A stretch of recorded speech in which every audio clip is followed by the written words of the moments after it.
ప్రజాస్వామ్య దేశం, లౌకిక దేశం. అన్ని మతాల్ని, అన్ని కులాల్ని, అన్ని వర్గాల్ని, అన్ని వర్ణాల్ని గౌరవించేసేదానికి ఈ విధంగానే డాక్టర్ బిఆర్ అంబేద్కర్ గారు రాజ్యాంగం రాశారు. అయితే భారతదేశంలో క్రైస్తవులు కూడా భారతీయులే, ముస్లింలు కూడా భారతీయులే. మొదట భారతీయుడు అయిన తర్వాత హిందూ అయినాడు, తర్వాత ముస్లిం అయినాడు, తర్వాత క్రిస్టియన్ అయినాడు. అయితే దీన్ని ఈ కేంద్ర ప్రభుత్వం, మోడీ ప్రభుత్వం, బీజేపీ ప్రభుత్వం ఈ దేశంలో అరాచకాలు సృష్టించేదానికి, అల్లకల్లోలాలు చేసేదానికి ఎక్కడికక్కడ మతాల్ని, కులాల్ని, వర్గాల్ని, వర్ణాల్ని విభజించుకుంటూ పోతా ఉన్నారు.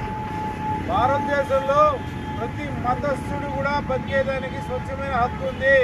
బై బర్త్ భారతీయుడు. ఇక్కడ కాకుండా ఇక్కడ గుర్తించాల్సింది ఏంటంటే ఎవరి మత విశ్వాసాలు వారికి ఉంటాయి, ఎవరి దైవిక సంబంధమైన విషయాలు వారికి ఉంటాయి, వారి ఆలోచనలు వాళ్ళని గౌరవించాలా.